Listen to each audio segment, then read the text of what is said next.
e dar início à nossa aula. Querido e eterno Deus, nós queremos agradecer ao Senhor por estarmos juntos mais uma vez. Muito obrigado, Senhor Deus, pela liberdade de poder abrir a Tua palavra, de poder estudar. Muito obrigado por esse tempo tão especial para nós. Nós que amamos ao Senhor, amamos a Tua palavra, nos alegramos, a Deus, por nos reunirmos mais um domingo, mais esse tempo aqui de aprender ao Senhor da palavra do Senhor. Queremos, em nome de Jesus, colocar nossos corações diante do Senhor.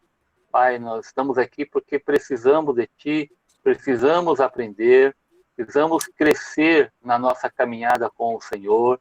Por isso, Deus, em nome de Jesus, que Teu Espírito nos ensine.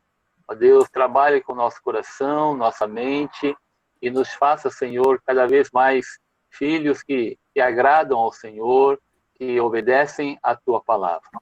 Abençoe, Pai, esta aula, abençoe as irmãs. Ó Deus, toma conta de toda essa parte tecnológica, permita que hoje não haja intercorrências e que possamos, Deus, ter um tempo muito especial em Tua presença. Oramos, ó Deus, pela vida daqueles que enfrentam dificuldades de saúde. Queremos lembrar da Tuca, pedir, Deus, a Tua misericórdia por ela. Ó Deus, também pela vida do Fábio, que vai fazer a cirurgia. Que o Senhor os leve nessa viagem a Campinas, debaixo da Tua proteção e cuidado, e conceda, Senhor, êxito nessa cirurgia, na bênção para o Teu Filho e para a glória do Teu santo nome. Abençoe, Pai, a Tua igreja, abençoe famílias, abençoe cada um. Nós oramos e entregamos este tempo em Tuas mãos, no nome de Jesus. Amém. Amém. Muito bem, queridos. Eu queria dar uma terminada, né? Na verdade, ouvir um pouquinho aqueles que fizeram o exercício e depois entrarmos na outra carta. A semana passada, nós falamos um pouquinho da primeira parte do exercício, que era explicar, né, ou pelo menos escrever em suas próprias palavras o que Colossenses apresentava a respeito do Senhor Jesus Cristo.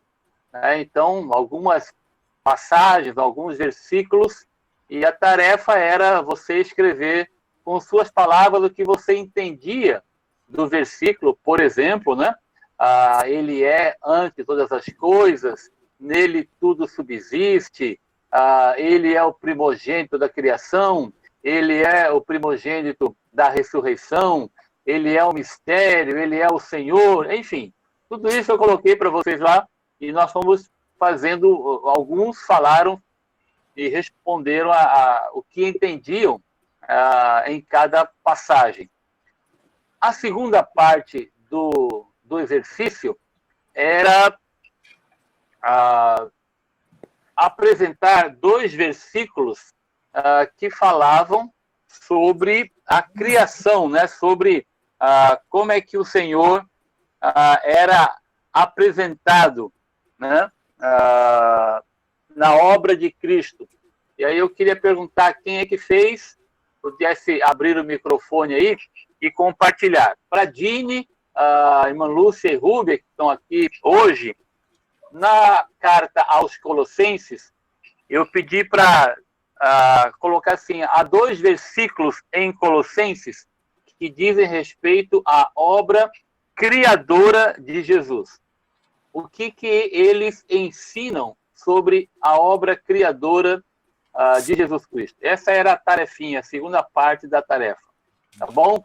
Então, eu vou repetir a pergunta aí. Há 2 versículos em Colossenses que dizem respeito à obra criadora de Jesus. O que eles ensinam sobre ela? Aí, quem fez, por favor, abre o microfone e fala com a gente. E depois que a gente fechar essa parte, nós entramos na outra carta. 16 e 17, né?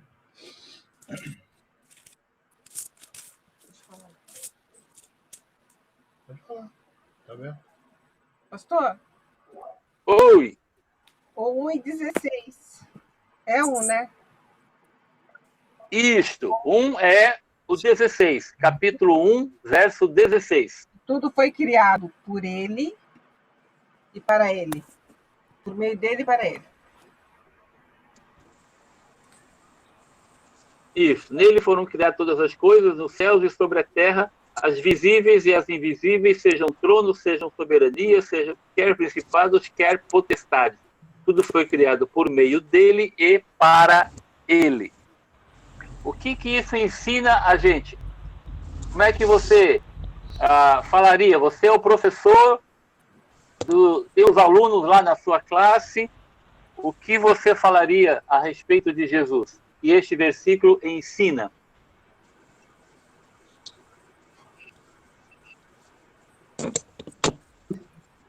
Fale.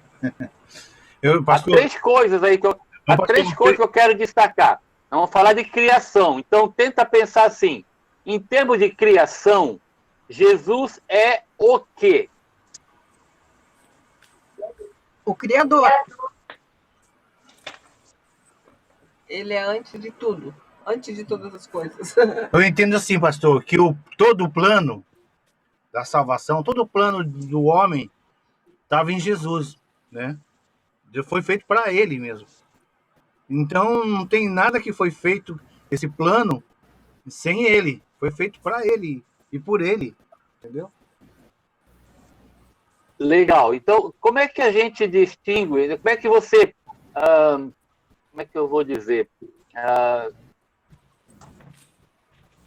Como é que você define em termos da... Qual é a relação entre Jesus e a criação? Você usou uma frase no final aí, você falou que tudo foi criado para ele. Isso. Correto, Marcos? Correto. Ok. Então, só para dar um exemplo. Então, a relação entre Jesus e a criação, por exemplo, é que Jesus ele é o alvo da criação. Isso. Tá? Então, ele é o alvo. Todas as coisas criadas, tudo que foi criado, tem como propósito exaltar a Jesus Cristo, exaltar a sua glória. Então, ele é o alvo da criação. É uma outra maneira de dizer que tudo foi criado por meio dele e para ele.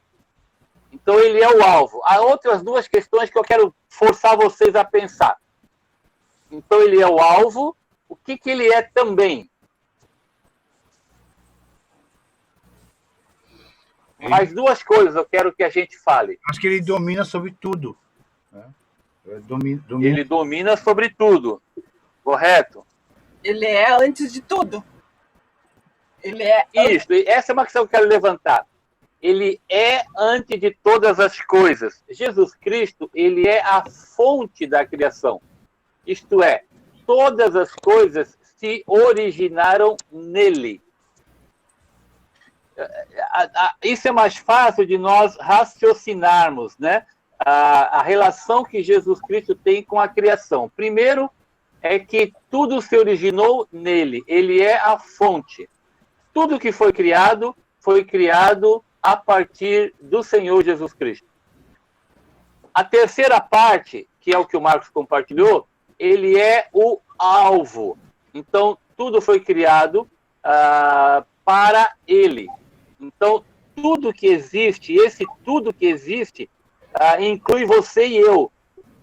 Né? Tudo que existe foi criado para exaltar a glória dele. Então, ele é a fonte e ele é o alvo. Agora tem o por meio dele. Por meio dele é que ele é o agente, né? O agente criador, agente do poder criador do Senhor.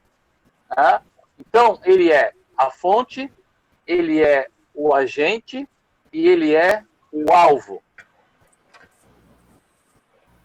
Então, ele é antes de todas as coisas, como a Rosa falou, né? Isso significa o quê? O que significa ele é antes? Né? Tudo se originou nele. É aquela realidade que a gente fala de que ele é autoexistente. Isso. Jesus Cristo é autoexistente.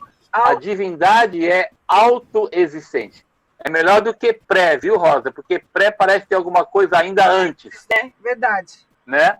Ele é alto. Não dá para nós entendermos isso completamente, né?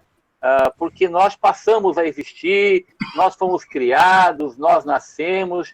Como é que alguém existe sem ninguém fazer nada? É complicado para a gente, mas por isso que ele é Deus, né? Então ele é autoexistente.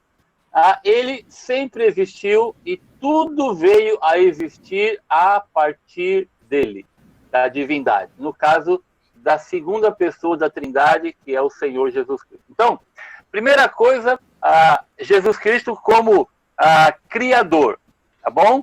Então, como criador, ele é a fonte, ele é o agente e ele é o alvo. Agora, há um segundo versículo que ensina uma outra verdade aí a respeito de Jesus Cristo. Qual é o outro versículo? Marcos tinha falado. Eu falei que era o 16 e o 17 também, né? Isso, muito bom. O 17 diz assim, ele é antes de todas as coisas, né?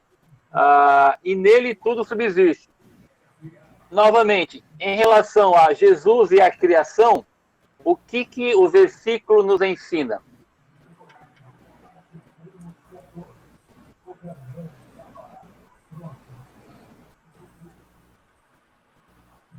Primeiro fala que ele é o criador.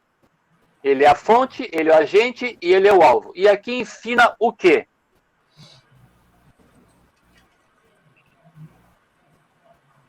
Então, tem um versículo que fala que, não me lembro onde está, que fala que o céu só está lá nesse lugar porque Deus mantém ele lá, né? O céu. Então, acho que as coisas existem e estão perfeitamente porque ele é o comando dele. O dia que ele falar que não quer mais que o céu fique lá, acaba tudo. Né? Então, acho que tudo, não sei explicar as minhas palavras, né? Eu creio que tudo está no controle dele, né? E se ele realmente não estiver comandando, tudo vai por água abaixo. Ok. A suficiência tem alguma legal. coisa com isso, pastor? A suficiência de Cristo? Sim, está envolvido, Rosa. Todas as coisas subsistem. Está envolvido. Todas as coisas subsistem por ele. Isso. A relação entre Jesus Cristo e a criação, nesse segundo aspecto, é que ele é, em outra palavra que o Marcos colocou, ele colocou controlador ou governo, né? Eu só vou dizer uma outra palavra, que é a questão de ele é o sustentador, é ele que sustenta o universo, ele que controla o universo, ele que domina, né, o universo que ele próprio criou, tá? Então ele é o sustentador, é a relação de Jesus com o universo que proporciona este equilíbrio das coisas, tá? Então ele mantém este equilíbrio, a despeito de tudo que a gente ouve, tudo que a gente vê, né, do que está acontecendo, por conta do pecado, por conta do ser humano, tá? Mas é o Senhor que controla, é o Senhor que sustenta. As leis que ele próprio criou, é ele que faz com que elas possam continuar interagindo. Ainda existe gravidade, ainda existe toda a lei de Newton, todas essas descobertas, todas essas leis que regem o universo foram criadas pelo Senhor Jesus Cristo e são por ele sustentadas. Então é ele que mantém. O universo não se mantém por conta própria. A natureza, ela não tem vida a parte de Jesus Cristo. Né?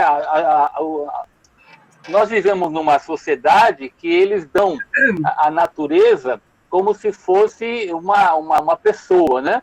É a natureza que faz as coisas, né? Mas a natureza não vive a parte de Jesus Cristo. Ela é sustentada pelo Senhor. Então é Jesus Cristo que mantém este equilíbrio que hoje ainda existe. Então, e se é um complexo, é muito complexo, um sistema de leis físicas, de leis químicas que dão esta coesão, né, ao universo. Mas quem sustenta isso é Jesus Cristo. Então, o que eu quero destacar para a gente é que o livro de Colossenses, ele nos ensina um pouco mais a respeito da relação de Jesus com a criação. Tá? Então, dois aspectos nós temos que lembrar que Colossenses nos ensina. Primeiro, na relação com Jesus, com a criação, ele é o Criador. Tá? Primeiro, ele é a fonte, ele é o agente e ele é o alvo. E em relação à criação, é ele que sustenta também. Então, ele sustenta o universo que ele próprio criou. Por isso que ainda há equilíbrio, por isso que as leis ainda coexistem, tá? Não é porque a chamada mãe natureza se vira, tá? É porque Jesus Cristo sustenta. Pastor, Como o Marcos falou, se ele abrisse mão, né, nós estaríamos fritos. pastor, Oi.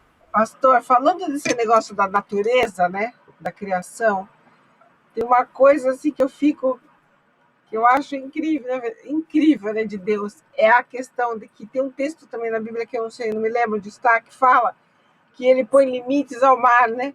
Então, quando aquela água vem até ali e volta, né?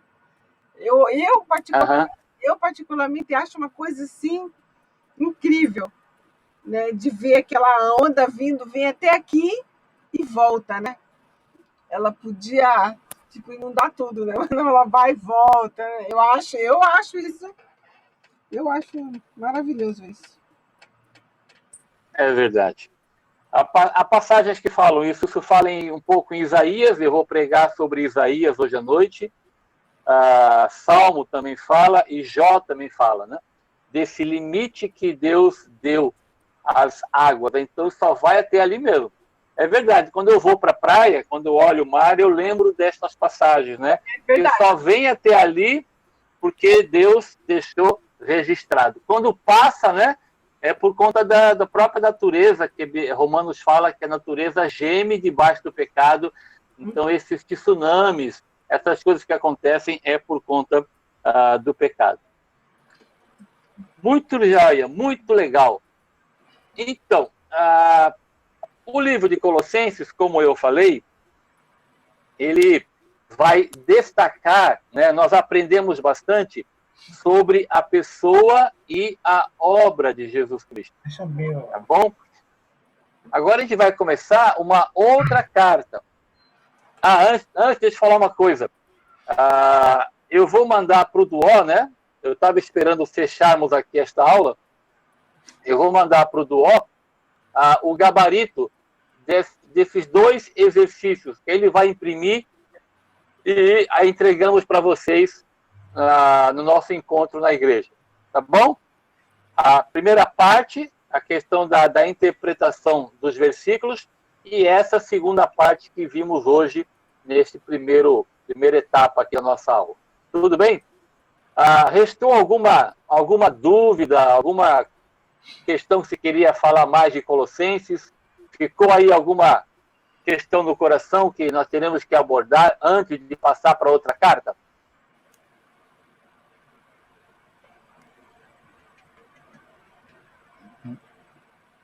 Nenhuma?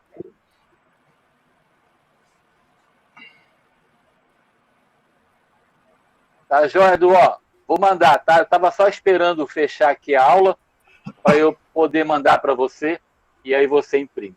Tá legal? Obrigadão. Bom, podemos seguir em frente então, queridos? Não ficou nenhuma pendência, nenhuma dúvida no coração em relação a Colossenses? Tá bom. Então abram lá em Tessalonicenses. Vamos seguir viagem. Nós estamos na Ásia ainda.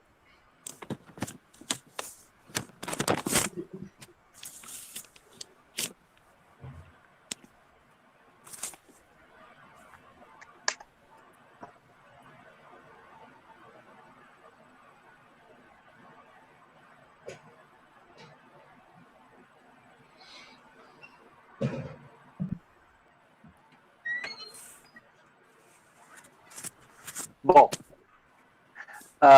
se em Colossenses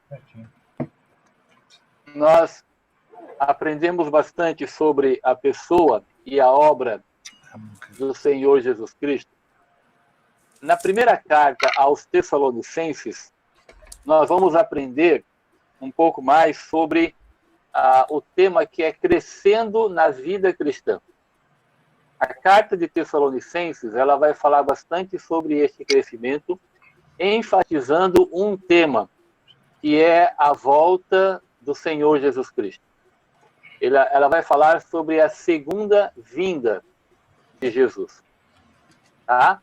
E a gente vai abordar sobre esta ótica. Não vamos entrar tão profundamente, né, porque nós ainda estamos falando sobre as cartas, né? Mas eu espero que a gente possa falar um pouquinho sobre isso, né? Então, a grande ênfase desta primeira carta é o crescimento na vida cristã, tá bom? E é um crescimento, né, tendo como fundamento, tendo como alvo maior, ou pelo menos a expectativa da segunda vinda de Jesus Cristo, tá bom? Então eu vou compartilhar aí algumas questões básicas, né? Por favor, Marcão. Primeiro lembrar, né, aonde Paulo estava. Deixa eu ir brincando um pouquinho com vocês. A outra carta que nós vemos, Colossenses, Paulo estava onde?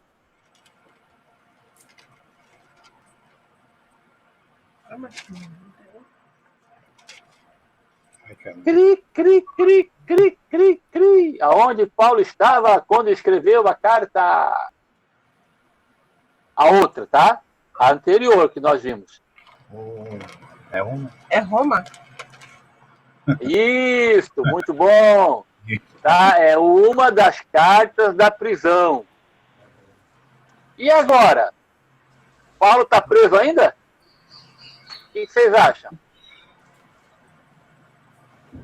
Não. Tá dizendo aqui que não. Não, Paulo não está preso, não.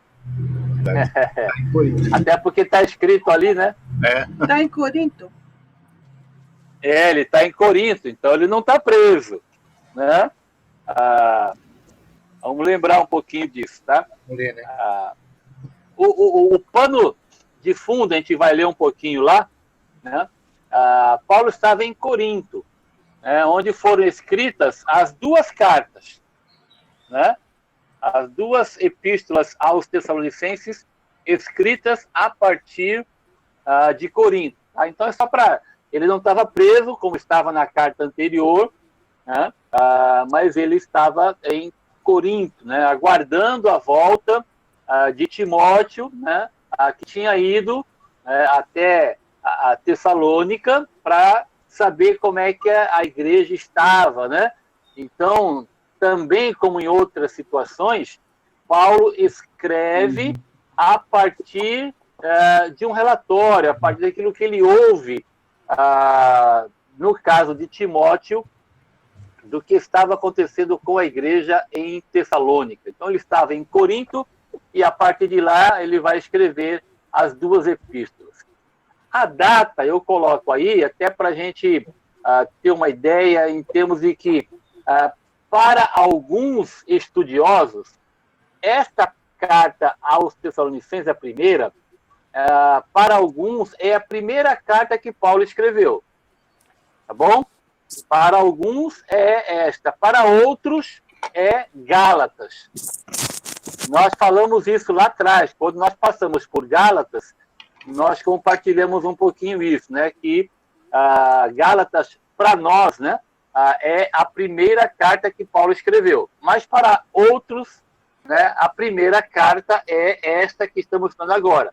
Então, só para vocês terem uma ideia, quando a gente está lendo, né? A gente vai entender um pouquinho mais por conta de ser a primeira carta que ele escreveu, né? Por que ele escreveu aquela primeira carta. O pano de fundo desta carta é a segunda viagem missionária, né? Então, como nós temos falado também, nós temos que relacionar as cartas ao livro de Atos, as igrejas, né? Então, nesse caso nosso aqui, é Atos capítulo 17, né?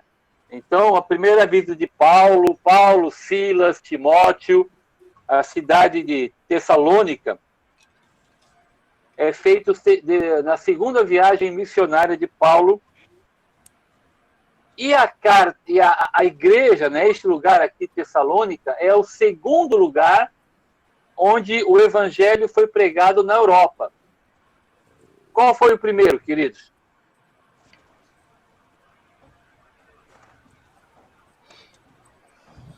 Qual foi o primeiro? Qual foi o primeiro lugar na Europa onde o evangelho foi pregado?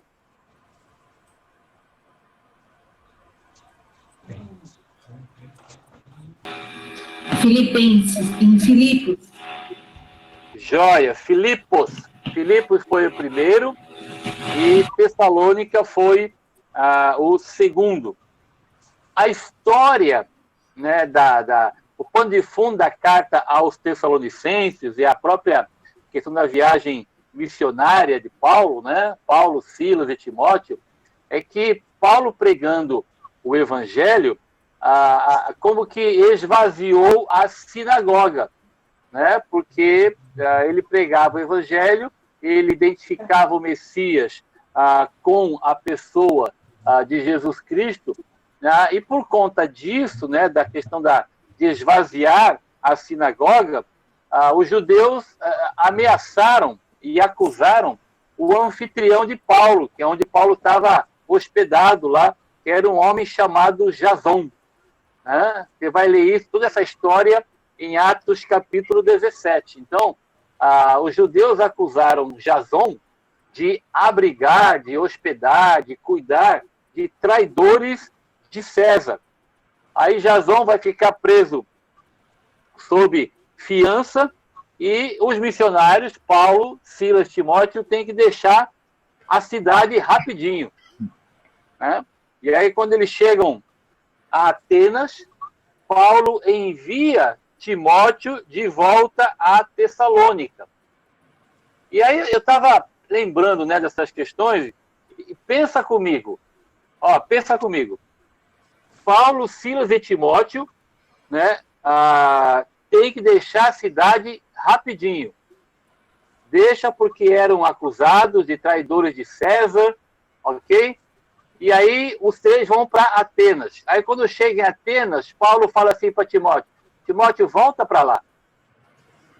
O que você pensaria? Né? Acabamos de ser expulsos de lá. E aí eu volto para lá para saber como é que a igreja estava, né? Para animar os cristãos e depois trazer um relatório das condições da igreja.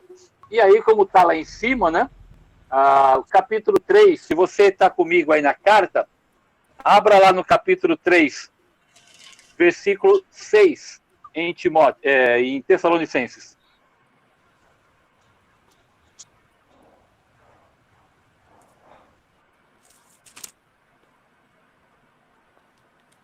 Eu vou ler do versículo 1 para entender tudo que eu falei. 3:1. Estão comigo? Leia comigo aí, ó, só para entender tudo que está acontecendo. Pelo que, não podendo suportar mais o cuidado por vós, pareceu-nos bem ficar sozinhos em Atenas. E enviamos nosso irmão Timóteo, ministro de Deus no Evangelho de Cristo, para, em benefício da vossa fé, confirmar-vos e exortar-vos, a fim de que ninguém se inquiete com essas tribulações, porque vós mesmos sabeis que estamos designados para isto. Pois quando ainda estávamos convosco, predíssemos que íamos ser afligidos, o que de fato aconteceu, e é do vosso conhecimento. Foi por isso que, já não me sendo possível continuar esperando, mandei indagar o estado da vossa fé, temendo que o tentador vos provasse, e se tornasse inútil o nosso labor. Agora, porém, com o regresso de Timóteo, vindo do vosso meio, trazendo-nos boas notícias da vossa fé e do vosso amor, e ainda de que sempre guardais grata lembrança de nós, desejando muito ver-nos, como, aliás, também nós a vós outros. Então, só para entender o pano de fundo aí, né? Então, Paulo manda Timóteo para saber como é que a igreja estava, quais eram as condições da igreja, e aí quando Timóteo volta, ele está em Corinto e ele vai escrever as duas cartas. Atos capítulo 17, né, que conta essa história, vai falar, né, de que talvez Paulo tenha permanecido menos de um mês em Tessalônica, somente 3 sábados, né? Mas é bem provável que ele tenha desenvolvido um ministério bem maior, bem mais extenso, fora da sinagoga e na comunidade judaica. Então, talvez Paulo tenha ficado lá por volta de 3 a 6 meses, porque ele chega também a trabalhar, né? Ele chega a essa questão aí da permanência dele. Eu acho que foi um pouco mais, né? Ele teve que trabalhar, teve que ser sustentado, isso demandaria mais do que apenas 3 semanas. Além disso, né, os filipenses tiveram a oportunidade de enviar 2 doações monetárias para Paulo em Tessalônica, né? Então, isso demanda mais do que apenas 3 semanas. Então, entendo eu que ele deve ter permanecido lá mais ou menos de 3 a 6 meses. Essas são as expectativas, né? Só para você ter uma ideia do pano de fundo da carta aos Tessalonicenses. Como eu falei, tem aí diante de vocês a frase-chave: crescendo na vida cristã. Tá bom? Este é o tema, novamente falando para vocês. Eu quero ler os versículos que estão aí, os versículos chaves da carta, 3, 12, 13 e 4, 1.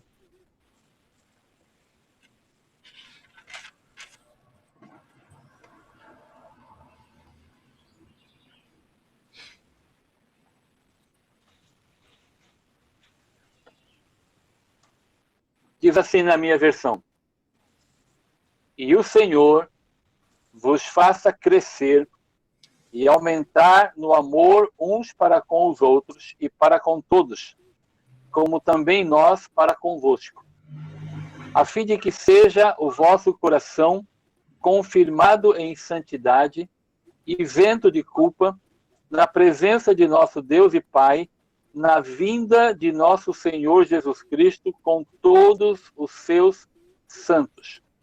Finalmente, irmãos, nós vos rogamos e exortamos no Senhor Jesus que, como de nós recebestes, quanto à maneira por que deveis viver e agradar a Deus, e efetivamente estáis fazendo, continueis progredindo cada vez mais. Tá? Então, este é a grande ênfase da carta, é o crescimento na vida cristã. Então, este é o que Paulo vai desenvolver nestes 5 capítulos. E, novamente, destacando para nós essa questão que é um crescimento, tendo como foco a segunda vinda de Jesus Cristo. Tá? Muito bem, seguindo aí. O propósito.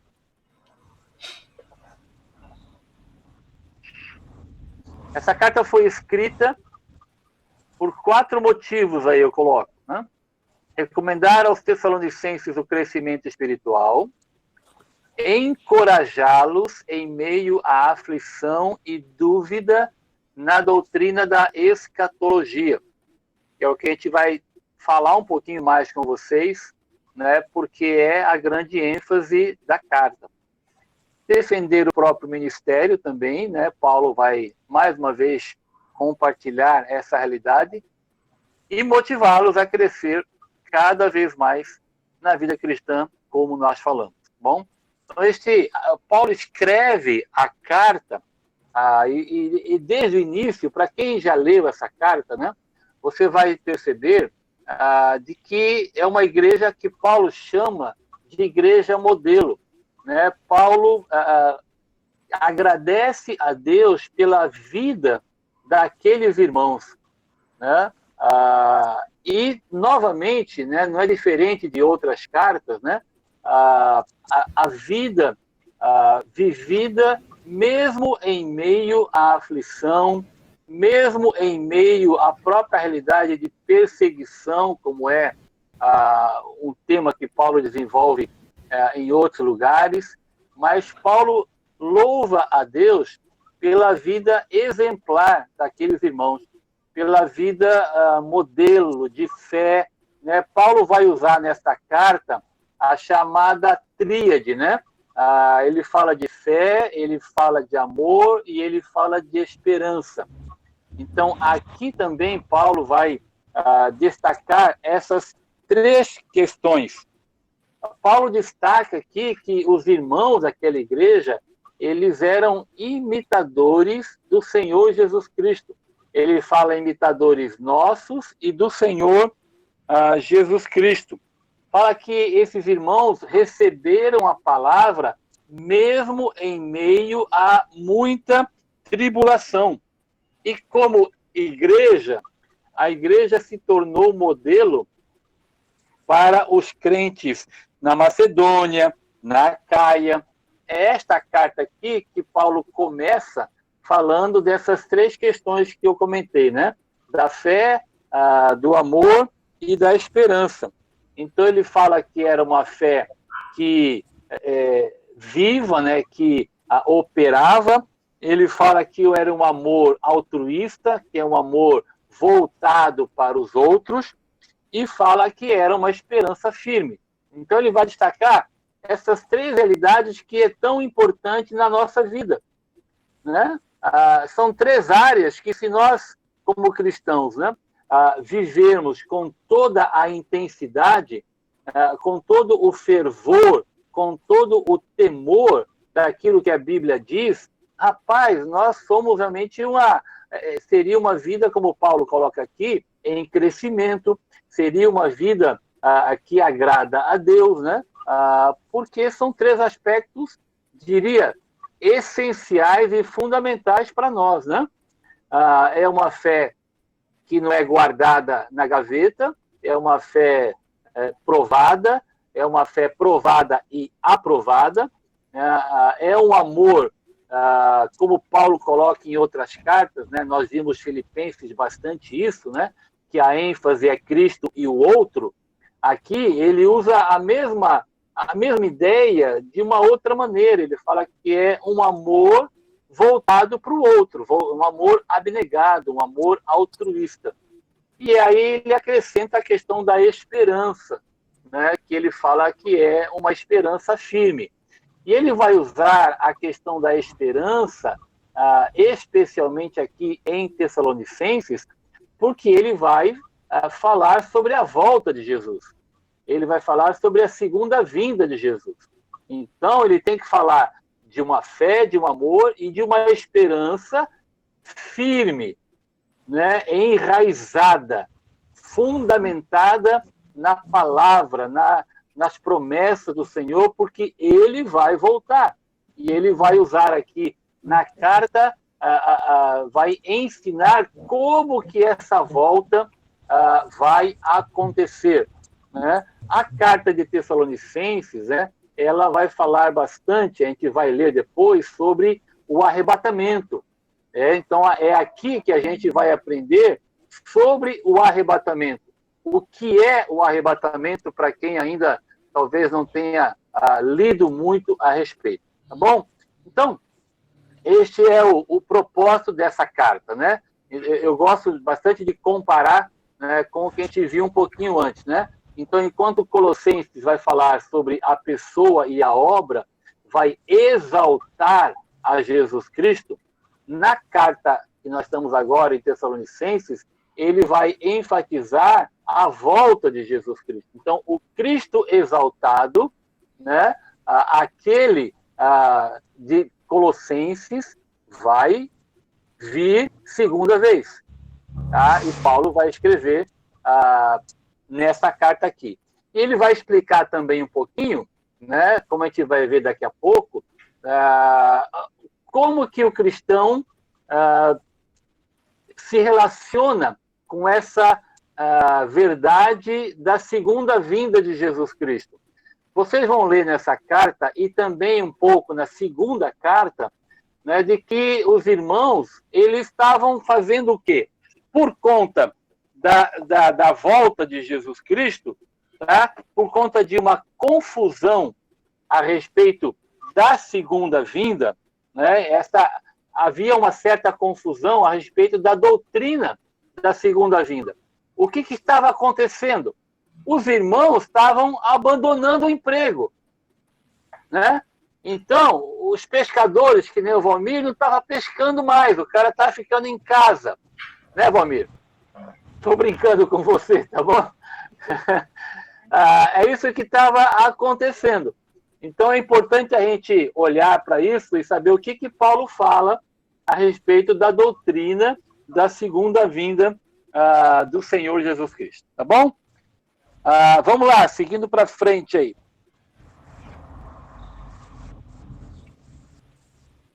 Nós já falamos um pouquinho do contexto histórico, já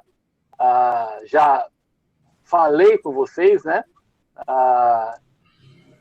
Isso aí é só para dar uma repetida, isso aí devia estar lá em cima, mas eu coloquei para baixo por falha minha. Isso é lá para cima. Né? Esse é o contexto histórico que nós já compartilhamos um pouquinho. Tá bom? Deixa eu seguir aqui.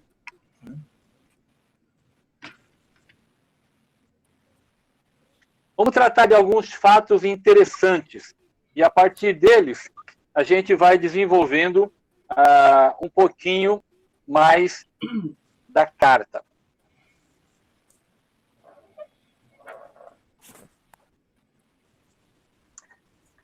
Primeiro fato interessante, né? Não há nenhuma citação do Antigo Testamento. Tá? Isso é um destaque, por quê? Porque geralmente nas cartas, Paulo sempre cita algum versículo, alguma passagem, algum ensinamento do Antigo. Mas em Tessalonicenses não tem. Tá? Então é apenas um destaque, eu acho que é importante para a gente. É interessante notar também, queridos, que Paulo havia ensinado, né, ele escreve a carta para falar bastante sobre escatologia. Tá? Embora, né, o ministério em Tessalônica fosse muito recente. Era uma igreja recente, né? O ministério lá não foi muito grande. Né? Nós falamos um pouquinho sobre a questão do tempo que Paulo ficou lá nas semanas com a sinagoga, ou até com 3 a 6 meses. O que são 6 meses, né? Então é muito pouco, é muito recente, mas Paulo, nessa carta, aprove a Deus deixar revelado a questão da escatologia, especialmente a questão da volta do Senhor. Tá? Novamente, a tríade familiar que Paulo fala aqui e fala também em outras cartas, né? Fé, esperança e amor, ou fé, amor e esperança, na ordem aqui do versículo 3. Vamos ler lá comigo? Vamos. Quero ver se tem uma outra versão, talvez a versão da linguagem de hoje do Edu.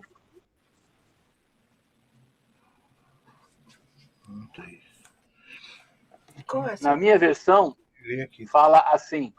Lê a sua. Alguém quer ler? Rosa?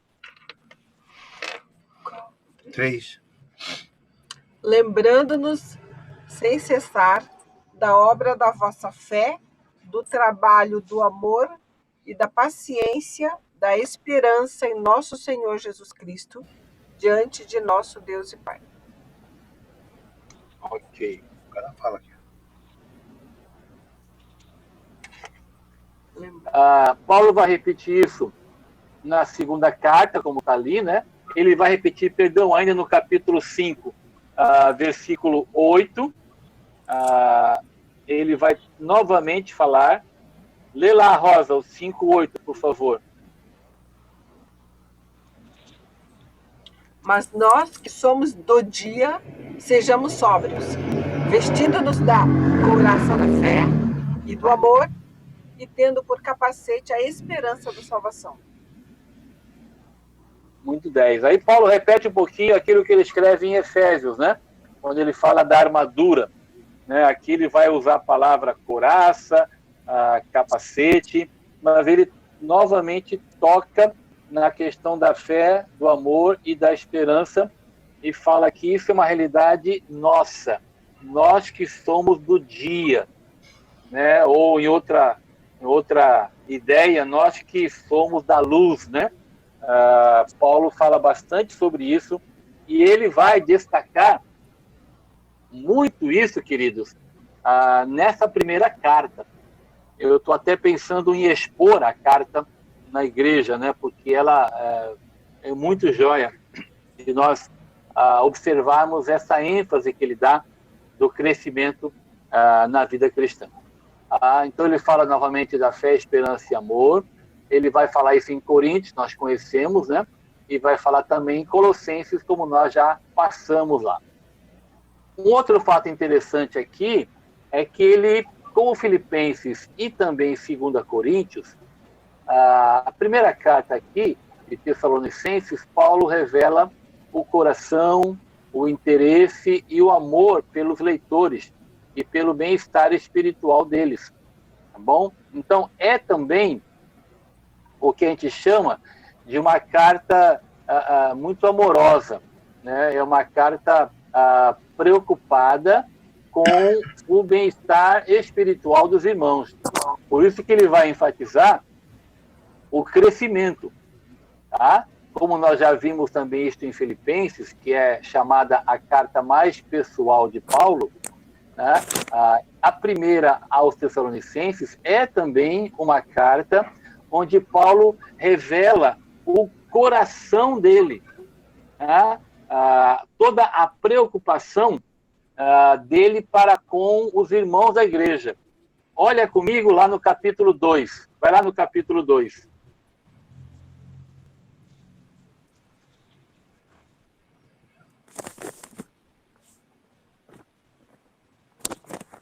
Sete e 8. Capítulo 2, 7 e 8.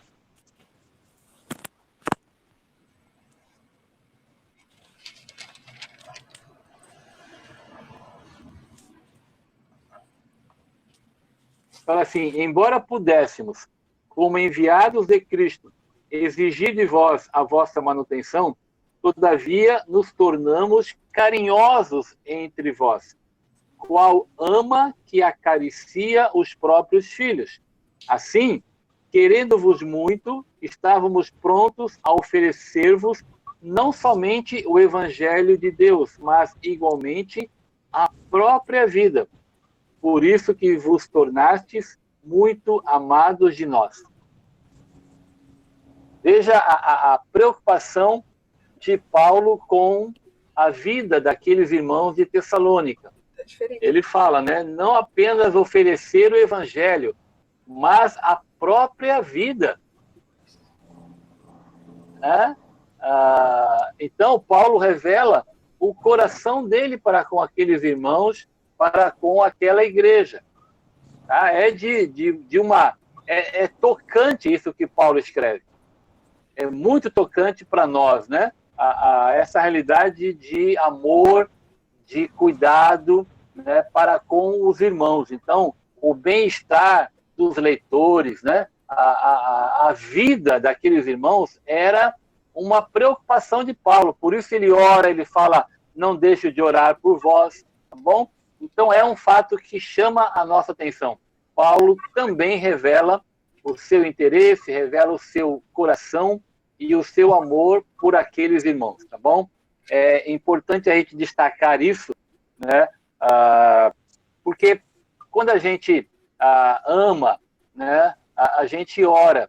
Quando a gente ama, a gente se preocupa, a gente corre atrás, a gente está disposto a entregar a própria vida, como Paulo coloca aqui. Então, eu destaco isso porque para mim é muito importante, né? Para mim mesmo como pessoa é um grande desafio, né? A questão minha para com a igreja, né?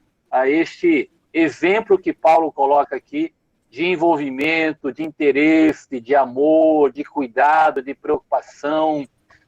Isto é um desafio muito grande e um exemplo que Paulo coloca especialmente para mim. Por isso que eu coloco isso para vocês aqui, e para mim é um fato muito interessante, né?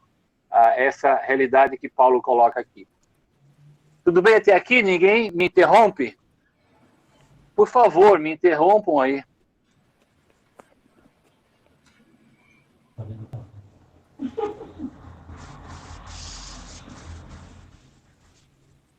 Muito bem.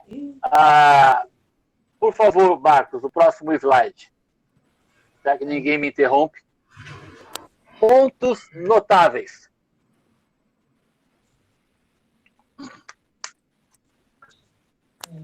A passagem clássica, né, sobre o arrebatamento.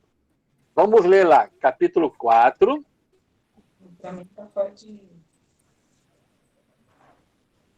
Vamos ler do 13 ao 18.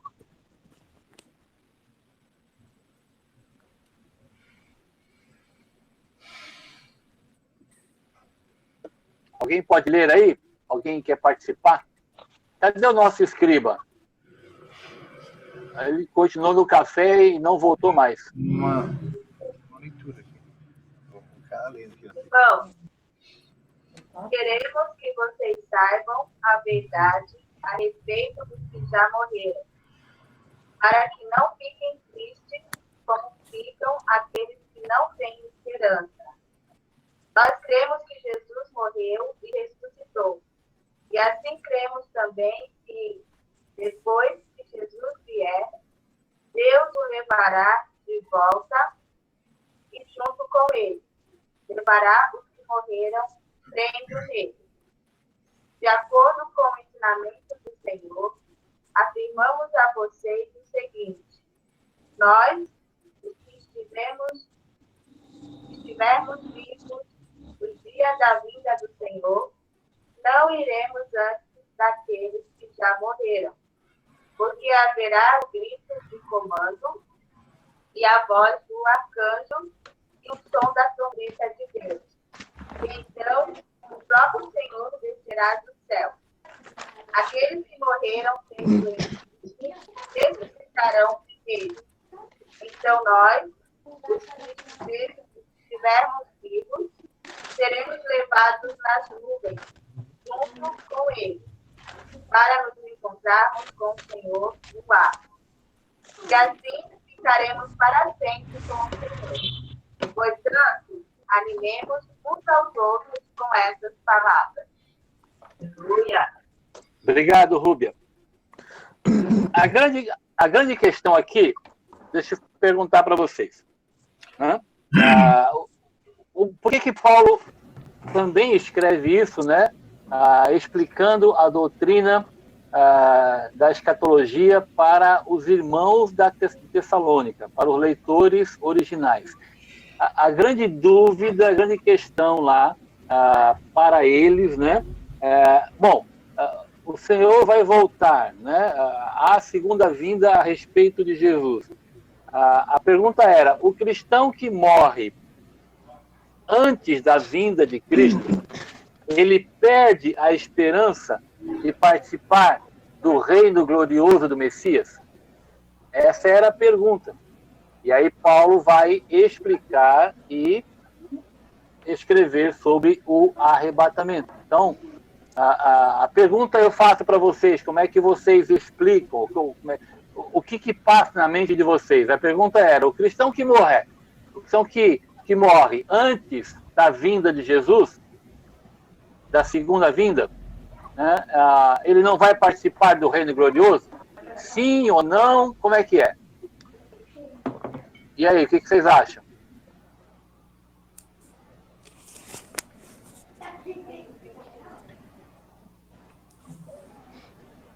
Vai sim. Vai participar. Tá tudo dormindo. Como é que eu sei que ele vai participar segundo o texto? Explica para mim.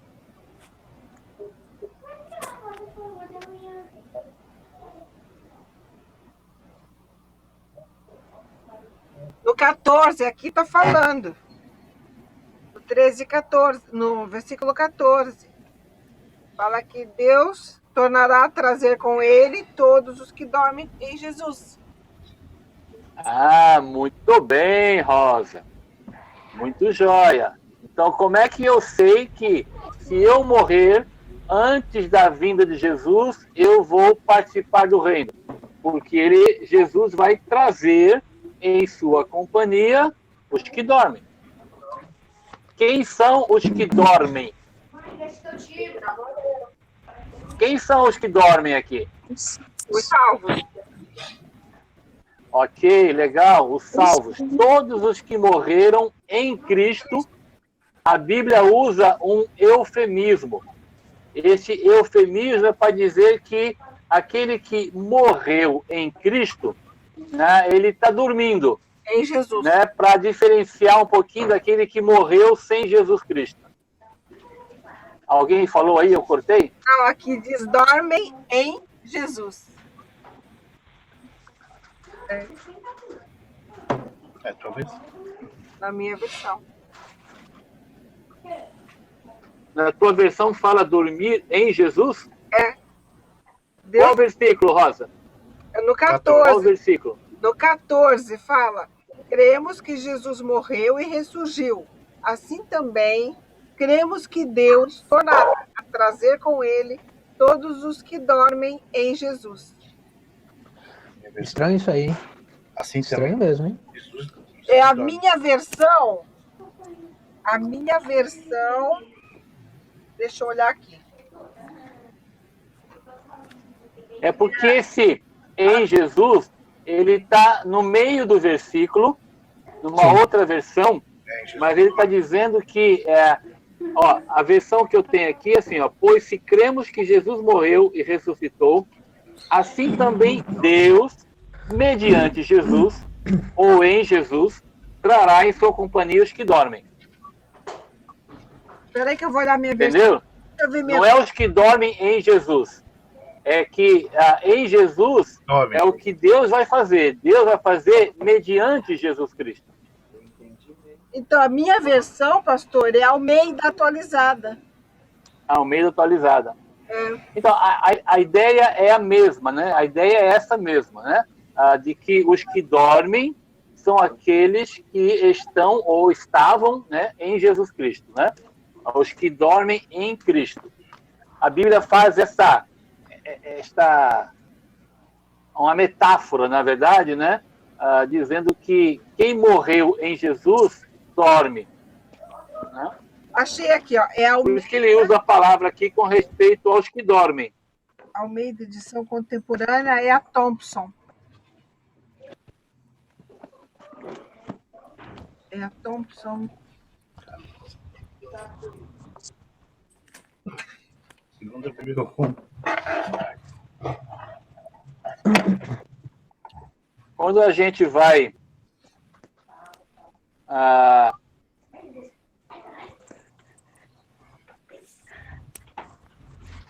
Então vou pra você, tá? Posso trocar.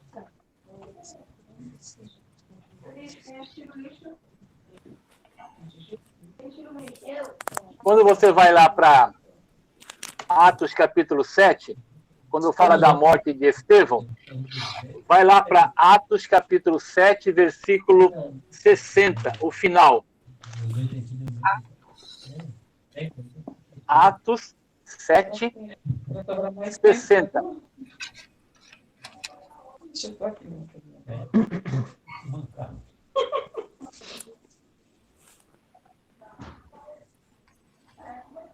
Quer que lê, Jaime?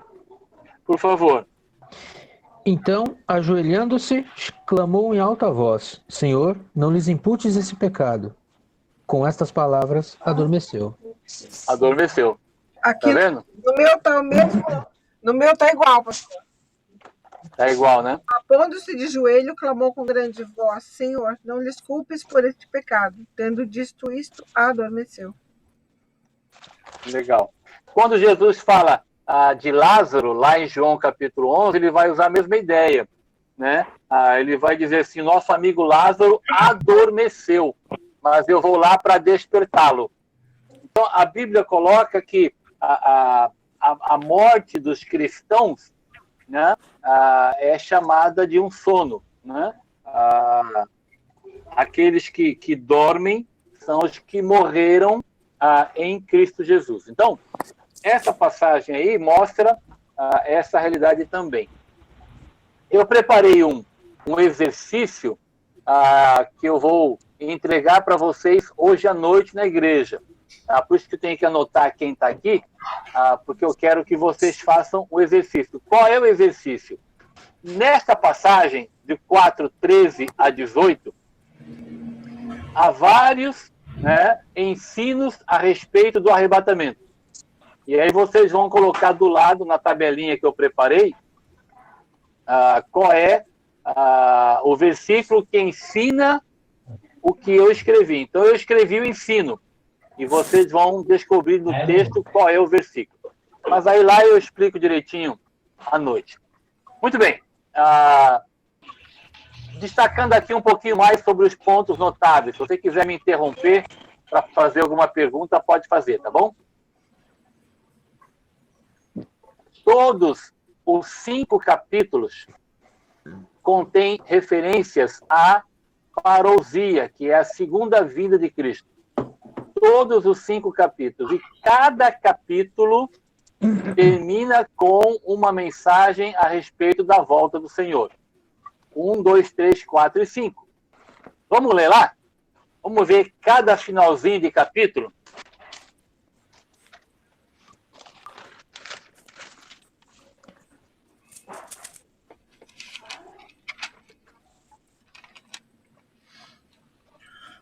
Versículo 10 do capítulo 1.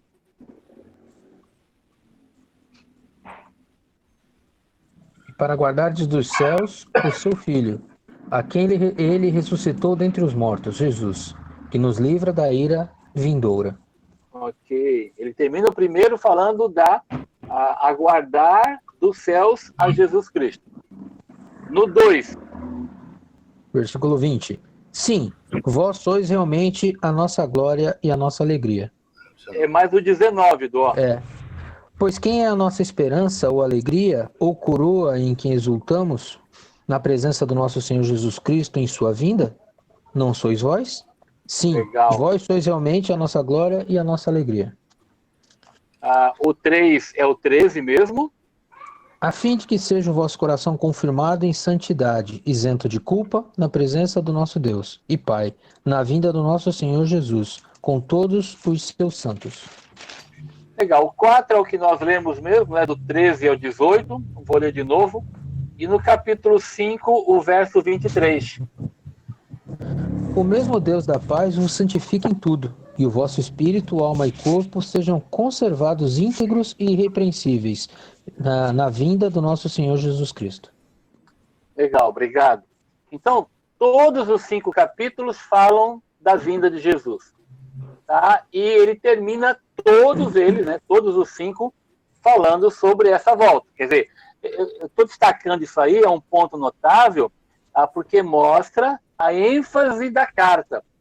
Tá? Então, ele está dizendo, ele está ensinando, ele está doutrinando a igreja no que diz respeito à segunda vinda do Senhor Jesus Cristo. Tá bom? Um outro ponto notável é de que Tessalônica tornou-se um centro de expansão do Evangelho. Né? Versículos 8 e 9 do capítulo 1 vai mostrar para nós isso. Porque de vós repercutiu a palavra do Senhor, não só na Macedônia e Acaia, mas também por toda parte se divulgou a vossa fé para com Deus. a tal ponto de não termos necessidade de acrescentar coisa alguma. Pois eles mesmos, no tocante a nós, proclamam que repercussão teve o nosso ingresso no vosso meio, e como deixando os ídolos, vos convertestes a Deus, para servirdes a Deus vivo, o Deus vivo e verdadeiro. Legal. O que mostra para gente? Na verdade, mostra assim um grande ensino para nós, é que apenas uma igreja, tá? Vamos colocar aqui uma igreja, né? No caso Tessalônica. Uma igreja é capaz de promover uma influência muito grande. Apenas uma igreja com visão, uma igreja vivida com sabedoria, uma igreja com as prioridades em ordem, ela pode ter uma grande influência na região, na cidade, no estado e, quiçá, no mundo também, né? O texto fala aqui do mundo conhecido da época. A influência que Tessalônica, que a igreja lá teve na região. Então, o que eu quero destacar para nós, né? De que uma igreja com essa visão missionária, com a visão de Deus, com as prioridades realmente em ordem, na vida pessoal, na vida como igreja, é capaz de ter uma influência muito grande. Então fica aí um grande desafio para nós como pessoas e também para nós como igreja. Outro ponto notável, a ênfase na divindade e na soberania de Jesus Cristo. 34 vezes. Tá? Paulo fala sobre isso. 34 vezes, né? Destacando aquilo que Atos 17 fala, este é o Cristo, Jesus Cristo. E um outro ponto notável, como eu falei já, havia uma certa confusão a respeito da segunda vinda, o que levou alguns a abandonar o emprego. Capítulo 4, versículos 9 a 12. Lê. Por favor. No tocante ao amor fraternal, não há necessidade de que eu vos escreva, porquanto vós mesmos estáis por Deus instruídos que deveis amar-vos uns aos outros. E na verdade estáis praticando isso mesmo para com todos os irmãos em toda a Macedônia. Contudo, vos exortamos, irmãos, a prosseguirdes cada vez mais, e a diligenciardes por viver tranquilamente, cuidar do que é vosso e trabalhar com as próprias mãos, como vos ordenamos, de modo que vos porteis com dignidade para com os de fora e de nada venhais a precisar. Legal, obrigado. Então, o que estava acontecendo? Por conta de uma confusão, de não compreender corretamente a doutrina do arrebatamento, muitos irmãos estavam abandonando o emprego, estavam deixando de trabalhar. E isso vai repetir, vai lá para a segunda carta, capítulo 3. 6 a 14. Isso, por favor. Nós vos ordenamos, irmãos, em nome do Senhor Jesus Cristo, que vos aparteis de todo irmão que ande desordenadamente, e não segundo a tradição de que nós recebestes. De nós recebestes, pois vós mesmos estáis cientes do modo por que vos convém imitar-vos, visto que nunca nos portamos desordenadamente entre vós, nem jamais comemos pão à custa de outrem. Pelo contrário, em labor e fadiga, de noite e de dia trabalhamos, a fim de não sermos pesados a nenhum de vós. Não porque não tivéssemos esse direito, mas por termos em vista oferecermos exemplo em nós mesmos, para nos imitardes. Porque quando ainda convosco vos ordenamos isto: se alguém não quer trabalhar, também não coma. Pois de fato estamos informados de que entre vós há pessoas que andam desordenadamente, não trabalhando, antes se intrometem na vida alheia. A elas, porém, determinamos e exortamos no Senhor Jesus Cristo, que trabalhando, tranquilamente comam o seu próprio pão. E vós, irmãos, não vos canseis de fazer o bem. Caso alguém não preste obediência à nossa palavra, dada por esta epístola, notai-o, nem vos associeis com ele, para que fique envergonhado. Legal. Ok? Então, essas duas passagens, né, que nós estamos compartilhando aí, mostram o que estava acontecendo. Né? Então, tinha irmão que não estava trabalhando, né? Estava se intrometendo na vida alheia, né? Estava sem fazer nada. Né? Por conta de quê? Por conta desta má compreensão da volta do Senhor Jesus Cristo. Há uma frase de um autor que é muito legal, que mostra assim, um pouquinho dessa ênfase sobre a segunda vinda de Jesus. Né? Ele fala assim: devemos viver como se Cristo tivesse morrido anteontem, né? Vamos colocar assim os 3 dias, né?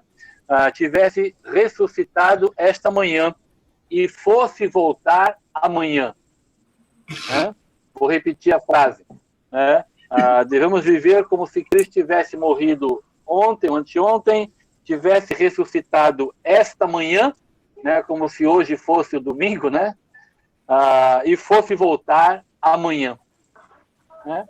A gente sempre fala esta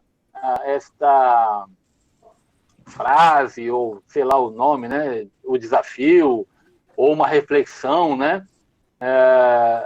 Se a gente soubesse que o Senhor ia voltar essa semana que nós estamos começando, né?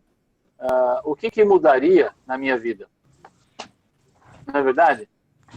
A gente usa talvez a expressão assim, se eu soubesse que fosse morrer, alguma coisa do gênero, né? Mas se eu soubesse que o Senhor vai voltar, a semana agora que está entrando, mudaria alguma coisa na minha vida? Será que mudaria? Eu ia parar de trabalhar e ficar em casa só. Se eu soubesse que ia ser assim, né? Rapaz, aí eu ia ler a Bíblia em uma semana, eu ia orar como nunca orei, eu ia fazer isso e aquilo, tal.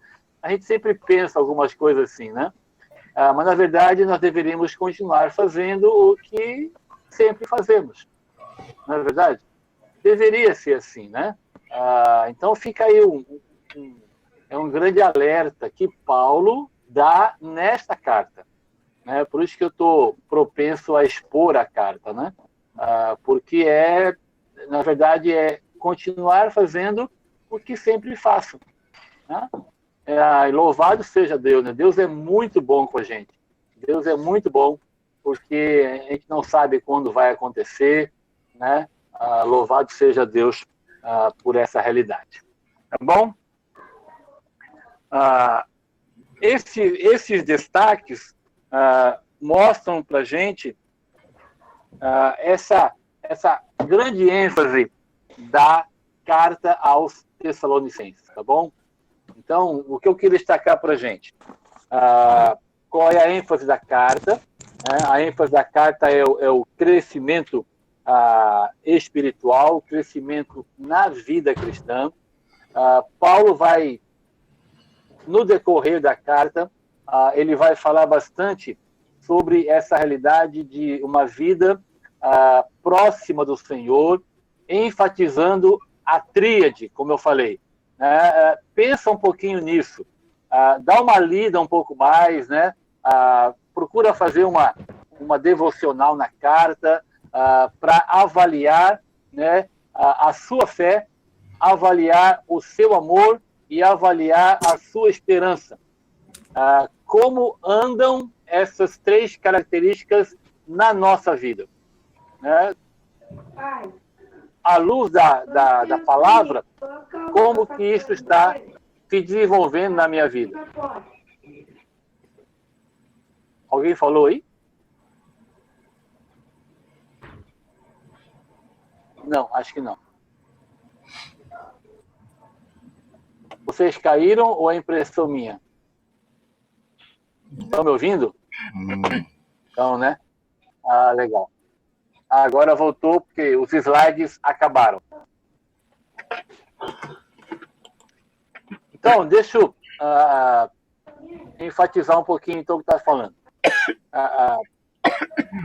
Ao olhar para a carta de Tessalonicenses, tá? Paulo vai primeiro, né? Por isso que eu acho muito legal também como está a ordem do cânon, né? Então, a carta que nós estudamos anteriormente, ela falou sobre a pessoa de Jesus, né? O Cristo exaltado. E agora, este Cristo exaltado, ele vai voltar, né? A igreja vai ser arrebatada. Como que se dará este arrebatamento? Paulo coloca aqui um pouquinho. Então, deixa eu fazer algumas perguntinhas para vocês, e aí vocês vão respondendo, né? Este arrebatamento da igreja, à luz do texto que nós lemos, como que ele se dará? É a pergunta. Como que ele se dará?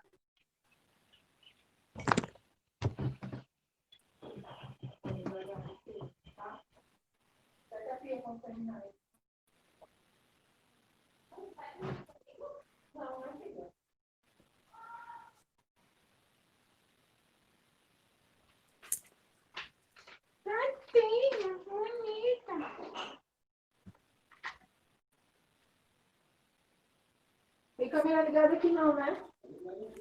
Se eu passar ali, vamos ver? Ai, Jesus. E aí, ninguém vai responder? Como que o arrebatamento se dará? Tá, a câmera tá ligada?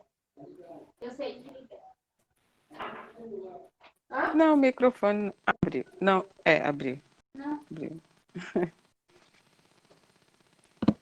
Fala, Val, você vai falar? Não, eu estava tentando abrir o microfone. Ok. Abaixa o celular, né? Mãe, abaixa o celular. A câmera tá ligada, menina. Mas ô pastor, na própria Tessalonicenses, né, ele fala que o arrebatamento se dará nas nuvens, não é? Nos encontraremos, né, juntamente com ele nas nuvens, entre nuvens, né? Isto. Ele fala de não de um processo, né, mas ele dá alguns destaques, né, de como que isso vai acontecer. Numa outra carta, na segunda, a gente vai ver quando chega lá, né, a questão de tempo, né? Fala que vai ser num piscar de olhos, né? Mas aqui, a partir do 16, ele fala, né, da questão da trombeta, vai falar que o Senhor vai descer, vai falar dos mortos em Cristo, então ele vai colocar uma certa ordem, né? Como é que isso vai acontecer? Ele fala o modo, né? Isto. O modo, ele explica o modo. Então, antes de nós sermos arrebatados, o que vai acontecer primeiro?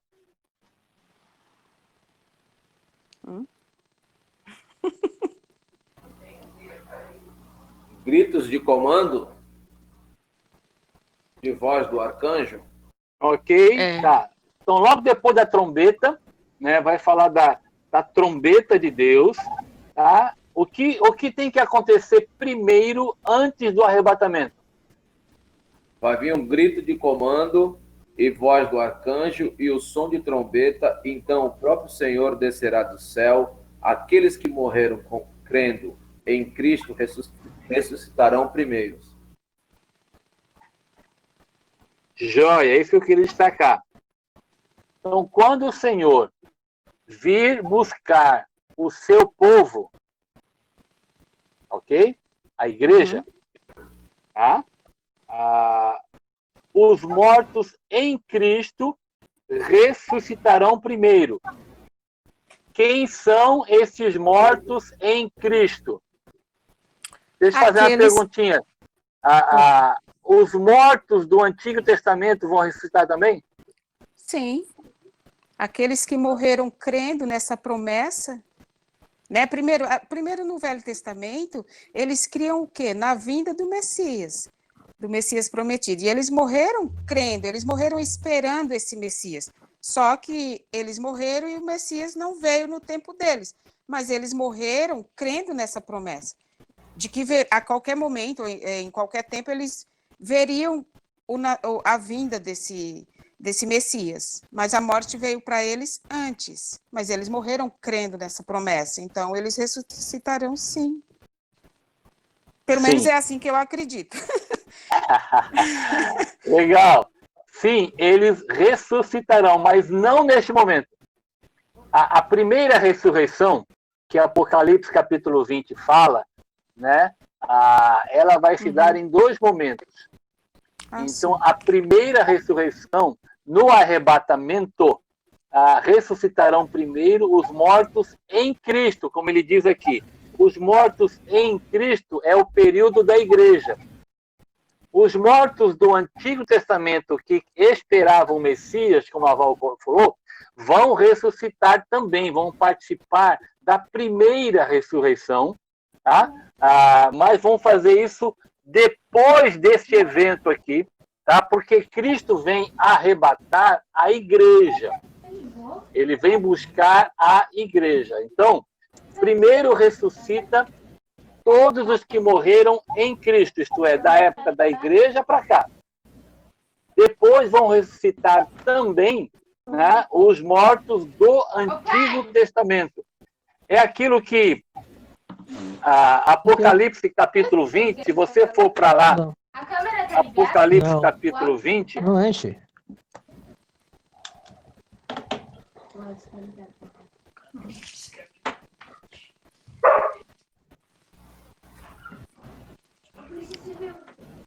Diz assim: bem-aventurado e santo é aquele que tem parte na primeira ressurreição. Sobre estes, a segunda morte não tem autoridade. Pelo contrário, serão sacerdotes de Deus e de Cristo e reinarão com ele os 1000 anos.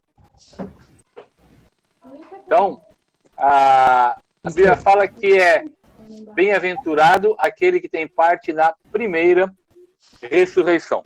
Então, realmente os do Antigo Testamento também irão ressuscitar, não neste momento aqui, né? A primeira ressurreição ela tem 2 momentos, tá?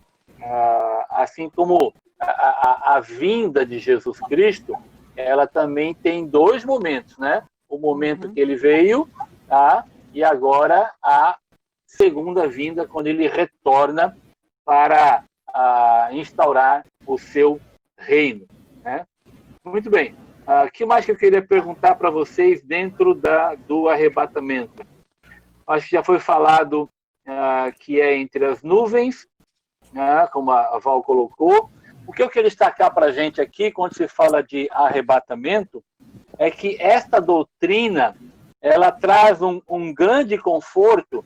Por isso que Paulo coloca o versículo 18, ela traz um grande conforto para todos aqueles que, ou porventura, passam por sofrimento, né, mas que são de Jesus, ou para aqueles que perderam, né, amigos, parentes, que morreram ou dormiram em Cristo. Então, quando a gente entende a doutrina do arrebatamento corretamente, ela é de um grande conforto, de um grande consolo para todos nós, né? Porque a Bíblia fala, né, o versículo 18, consolai-vos, pois, uns aos outros com essa palavra, né? Para que nós encontraremos com o Senhor, nós os que estivermos vivos. E aqueles que já morreram, eles vão se encontrar conosco. Eles vão ressuscitar e vão se encontrar conosco juntamente com o Senhor. Tá? E aí, outros detalhes, né, deste encontro, Paulo vai explicar lá em 1 Coríntios capítulo 15, quando ele vai dizer sobre a questão do novo corpo, sobre a questão da incorruptibilidade, da imortalidade. A gente junta todas essas passagens para entender essa questão do arrebatamento. Mas o arrebatamento, ele é uma doutrina, tá? Ele é algo que a Bíblia fala. Muitas pessoas, né, muitos crentes não creem no arrebatamento, né? Ou acham que o arrebatamento vai acontecer lá na frente, lá durante a tribulação. Mas a grande tribulação, ou o dia do Senhor, Paulo vai explicar a partir do capítulo 5 desta mesma carta. Então, primeiro ele fala do arrebatamento, depois ele fala do dia do Senhor, né? Que envolve a questão da chamada grande tribulação, né? Que é um período na época, na humanidade, em que nunca ocorreu. Tá? A chamada grande tribulação será um período nunca visto pela humanidade. É o que a Bíblia coloca para nós. É o chamado dia do Senhor, né? Que envolve a grande tribulação. A igreja, segundo o capítulo 1, versículo 10, que nós lemos aqui, a igreja será tirada deste momento. A igreja será livre, né, da grande tribulação. A igreja não passará pela grande tribulação. Outros acham que não. Outros acham que a igreja vai passar. Outros acham que a igreja vai ser arrebatada no meio da grande tribulação. E não antes de tudo acontecer. Tá bom? Então, eu estou colocando algumas posições, né? E, na verdade, a minha posição, né? A igreja vai ser arrebatada antes da grande tribulação, como o versículo 10 do capítulo 1 explica. Tá bom? Mas é uma doutrina muito importante para nós. Por que eu falo que é importante? Porque é uma doutrina que nos ensina conforto, nos ensina consolo. Nós encontraremos com aqueles que morreram em Cristo. Nós encontraremos com aqueles amigos, parentes, pessoas que morreram em Cristo, que dormiram em Cristo. Eles vão ressuscitar primeiro e nós, os vivos, nos encontraremos com eles nas nuvens, nos ares. E aí estaremos sempre com o Senhor. Oi, Duó. Posso fazer uma pergunta? Por favor. Você diz que crê que a igreja vai ser arrebatada antes da tribulação, mas não significa dizer que você é milenista. Não, pelo contrário. Nós cremos que já estamos no milênio, é isso? Não. Tá. Não. A milenista, ele não crê no milênio. A milenista fala que o reino de Deus, ele se encontra no coração das pessoas. Então não existirá um reino físico, um reino milenar, 1000 anos. Isto é o amilenista. As outras duas posições é o pré-milenista e o pós-milenista. Nós estamos falando do arrebatamento, que aí é uma posição de pré-tribulacionista. Tá, positivo, tá.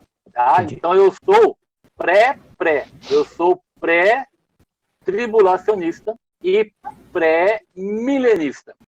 Tá? Então eu creio, por essas passagens aqui, de Tessalonicenses, 1ª, 2ª, Coríntios, Apocalipse, há várias passagens que mostram que a igreja vai ser tirada antes da tribulação. A igreja não passará pela tribulação, tá? E que o arrebatamento, ele existirá. O arrebatamento é uma verdade. Eu falo isso, Duó, porque tem muitos crentes que acham que o arrebatamento não vai acontecer. Eu creio que vai acontecer. Isso é fato. Acho que não existirá arrebatamento. E outros acham que o arrebatamento vai acontecer no meio da tribulação. Tá? Então, existem os mid ou meso tribulacionistas. Que a igreja tem que passar por um período de purificação para que depois ela seja arrebatada. aquela parte lá. É meio que estranho até por... Caiu. Caiu não, tá aí, Edu. Acho Pode que não, falar, pode Edu. falar. Eu não. Que Você falou, se você não negar a marca, você vai morrer e vai tudo. passar Né? por uma E fala da marca que se você não negar a Cristo, você morre. Peraí, Edu, peraí. Ô, A Fernando. igreja não vai estar. Oi, Fernando, desliga aí, você tá conversando aí, desliga aí, o Edu tá falando. Não, acho que ele está fazendo uma pergunta. Tá também? Vamos por partes. Fernando, é uma pergunta? Faz, depois fala o Edu. você tá me ouvindo então? Agora eu estou. Estamos. Não, você falou que a igreja não vai passar pela tribulação, né? Sim. E algumas passagens que diz que que serão perseguidos, aqueles que não têm a marca serão mortos. Ok. A marca da besta, ela vai acontecer durante a tribulação e vai ser um diferencial para aqueles que ainda vão ouvir do Evangelho. Nós teremos as duas testemunhas que Apocalipse fala, que vão pregar o Evangelho. Então, aqueles que, na época da tribulação, acreditarem, confiarem no Messias, tá? E não receberem a marca da besta, Apocalipse capítulo 13 fala que eles serão degolados. Aí é diferente. Hoje nós estamos na época da graça. Você aceita, né? Você confia em Cristo. Se você falar, eu não confio em Cristo, você não perde a vida. Ei. Na época da tribulação, aqueles que se recusarem, né, a aceitar a marca serão degolados. Capítulo 13 de Apocalipse. Isso. Fala assim, das almas dos decapitados. Aí, Fernando, eu creio que já não é mais a época da igreja. A igreja vai ser arrebatada. Então a igreja não estará mais aqui. Vai ter uma segunda chance para aqueles que ficarem, então? Ainda terá a pregação do evangelho pelas duas testemunhas. Então não vai ter mais a palavra, né? Sim, o evangelho, vai ser pregado o evangelho. Só que no momento... Como é que é o nome daquele filme, Jaime, que relata mais ou menos isso? Que há o arrebatamento, ficam alguns e depois vão passando pela tribulação. Esqueci, tem um filme bem antigo. Acho que é os que ficaram para trás, deixados para trás. Deixados acho que é esse para aí. trás. Esse filme é muito legal. Conta mais ou menos isso aí. Acabei de falar isso aí aqui agora. É verdade. Deixados para trás. Muito legal esse filme. É verdade. Ele tem uma visão pré, né? Isso. Mas ele coloca essa realidade do que vai acontecer dentro da tribulação. Tá, mas o que eu quero destacar aqui, né, primeiro, né, olhando para a carta, Paulo enfatiza a doutrina do arrebatamento. Tá? Então é importante nós cremos que o arrebatamento vai acontecer. Tá? Quando? Graças a Deus, não sabemos. Tá? Mas ele vai acontecer, a igreja vai ser levada. Tá? Vai se encontrar com o Senhor nos ares. Bom? Isso. Em termos assim de uma linha do tempo, só para dizer para vocês, uma linha do tempo mostra que o Senhor vem, busca a sua igreja. Essa igreja, juntamente com aqueles que morreram em Cristo, viu, Val? Aqueles que morreram em Cristo, tá? Então eu estou colocando da época da igreja para cá, tá? Os que morreram em Cristo, mais os que estão hoje em Jesus Cristo, vão ser arrebatados, levados para onde? Para o quê? Vão ser levados para o tribunal de Cristo. Então é lá que vai acontecer o julgamento das nossas obras. Enquanto acontece o tribunal, 7 anos no céu, 7 anos na terra da grande tribulação. Depois deste período, o Senhor Jesus Cristo retorna com os seus santos, com os santos do Antigo Testamento, para a chamada Guerra do Armagedon, quando aí ele vem para livrar Israel. E depois da Guerra do Armagedon, o Senhor livra Israel e dá início aos 1000 anos. E aí o Senhor vai reinar com os seus santos, os santos do Antigo e os santos do Novo, durante 1000 anos.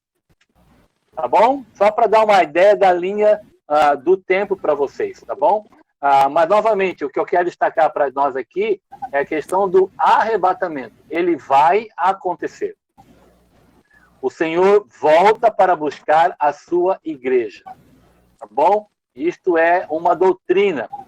É uma doutrina que Tessalonicenses explica para a gente. Tá bom? E eu queria destacar isso para você e para mim. Tanto que, eu acho que eu já comentei, né? Há algumas empresas, né, especialmente empresas aéreas, isso já foi falado há anos atrás, nunca mais se falou, mas eu já li a respeito de que há empresas aéreas, especialmente americanas, que têm um fundamento evangélico, eu vou dizer assim, em que, por exemplo, né, os pilotos, né, se os dois pilotos, eles não poderiam ser crentes. Tem que ter um crente e um incrédulo. Por quê? Porque se os dois crentes forem arrebatados, o avião se explode. Então, é uma linha de fé, né, de crer que o arrebatamento pode acontecer a qualquer instante. Tá? Por isso que fala que é num piscar de olhos. Aqueles que creem que ele é iminente, e isso que eu queria destacar para nós, o arrebatamento ele é iminente. Significa dizer que não tem que acontecer nada para que ele possa acontecer. Diga, Edu, tu ia falar e não te perguntei.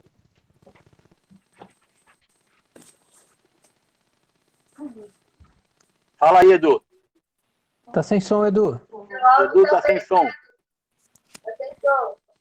Agora ele ficou olhando pro tempo. Tá sem som, Edu. Cadê o som? Tu tá ouvindo? Não, Tu tá me ouvindo? Não, caiu. Então, pastor, Ele falando em sinais está pior ainda.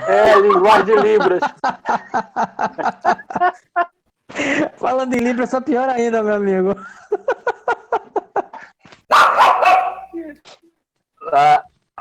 Então, pastor Jaime. Oi. Já tá cortando dele. Fale, Val. Não, assim, só para fechar essa questão de Tessalonicenses 5, que fala do arrebatamento, né? Eu sempre vi nessa leitura, principalmente quando ele fecha aqui a questão do arrebatamento no versículo 18, eu sempre entendi como realmente uma promessa, né, que Paulo estava enfatizando ali, uma promessa para nós cristãos, de que, por exemplo, quando nós perdemos, né, um familiar, qualquer que seja, né, há um consolo para essa morte, né, para essa partida, para essa despedida, de que um dia nos encontraríamos, né? E, assim, a questão do arrebatamento sempre vi aqui da parte de Paulo uma promessa para nós, os cristãos, a promessa de que o Senhor nos aguarda, né? E nós, da mesma forma, o aguardamos também. Por isso, continuarmos sempre firmes, independentemente do que aconteça na nossa vida, na trajetória da nossa vida, nunca perdemos o foco, a confiança de que as tribulações, elas passam, né? Elas são superadas, mas devemos permanecer sempre na fé de que, se partirmos, estaremos com o Senhor, e caso a igreja seja arrebatada, também estaremos com o Senhor. Então, assim, a promessa de que para que nós continuemos firmes no Senhor, independentemente do que aconteça. Amém, querida. É isso mesmo. Por isso, é o consolo, né, é uma promessa. Isto vai acontecer. Tá? O Senhor vem buscar a igreja, então nós saímos com o Senhor ou passando pela morte ou passando pelo arrebatamento. Esta é a promessa que o Senhor coloca aqui. Muito legal. Queridos, hoje nós passamos um pouquinho do horário aí, né? Perdão, mas é sempre um tema bem desafiador para nós. Deixa eu só anotar, por favor, quem está aqui antes de nós encerrarmos, para que eu possa entregar hoje à noite a tarefa. Vamos lá. Vou falando aqui do O. Eu. Fernando. Val. Quer que eu mande, Dini, para você? Dini. Rúbia. Mesmo que seja só hoje, tá bom? Tá, pode mandar. Eu entrego lá. Marcos. Rosa. Eu vi a Cida Mello aí, não sei se tá. Eduardo. Vanete. Valmir. Esqueci alguém? Edson. Edson. Márcia. Acho que foi, né? Marcou o Edu aí, ou, gente? Marquei. Vou repetir os nomes. Ó, Duó, Fernando, Val, Dini, Rúbia. Faltou a Lúcia. São 12, hein? Dini, Rúbia, Marcos, Rosa, Lúcia, Cida, Eduardo, Vanete, Valmir, Edson e Márcia. É isso aí. Fechou? 12, hein? 12. 3, 6, 3. Só que da Dini não conta 2. Da Dini conta só uma. 8. O meu deu 14 pessoas. É porque você tá com a da Dini lá, tem mais gente, né? Eu também. Não, tá certo, Jaime, porque tem os duplos aí, né? Tem o Marcos eu coloquei. Rosa, tem o Jaime, eu coloquei o casal. É isso aí, tá Coloquei certo. É o isso aí. casal. Fechou? Fechou. Então tá bom. Eu vou imprimir e entrego à noite no culto hoje. Ô, Jaime. Oi. Esse slide tem como passar por e-mail? Sim, claro. Até eu passei ele para. Eu passei ele para PDF, eu acho que é até mais fácil. Ou por e-mail, pode passar por aqui mesmo, no individual e no particular de cada um. Pode passar também. Que daí eu imprimo no escritório, não tem crise. Posso também. Aí. Seria bom quando fosse da escola dominical assim, você mandasse o PDF pra gente acompanhar, porque às vezes o slide no celular fica pequeno, né? É. Ok. Entendi. Como eu estou passando ele para PDF agora, que o Marcos, para ele poder abrir, eu vou colocar no grupo da igreja. Eu coloco o link e já coloco o material em PDF. E aí cada um... Outra coisa, se você não quiser imprimir para mim o exercício, pode passar também no privado que eu imprimo no escritório, não tem crise. Você vai me passar mais uns... Você vai me passar mais aquelas outras coisas que você quer que eu imprima, eu já faço tudo de uma vez. Tá legal. Tá. É que eu estou entregando na igreja porque aí a pessoa faz durante a semana, entendeu? Sim. Por isso que eu entrego hoje à noite. Mas aí é para quem vai estar lá. Não sei se você vai poder ir hoje. Eu vou. Legal. Eu entrego lá para todo mundo, então. Vamos orar para encerrar, queridos? Senhor, nós te agradecemos por esta manhã. Mais uma vez te louvamos por este tempo. E mais uma vez te louvamos por trazer a nossa memória, nos ensinar mais uma vez sobre o arrebatamento da igreja, sobre o crescimento na vida cristã. Eu peço por nós, Pai, em nome de Jesus, pela tua igreja, que assim esteja acontecendo em todos nós. Que nós estejamos, ó Deus, em nome de Jesus, crescendo na nossa vida cristã, crescendo, Pai, em nossa obediência ao Senhor, em nossa intimidade contigo, com a tua palavra. que exaltemos ao Senhor, que reconheçamos mais e mais, ó Deus, a cada dia, em cada circunstância, a tua grandeza, a tua majestade, o teu amor, ó Deus, a tua soberania, ó Deus, a tua compaixão para conosco. Abençoe-nos nessa tarde e permita que nos reunamos em nome de Jesus mais uma vez esta noite em culto e adoração ao teu nome. Assim oramos em o nome santo de Jesus. Amém. Amém. Deus abençoe, queridos. Beijo no coração de todos. Até a noite. Até.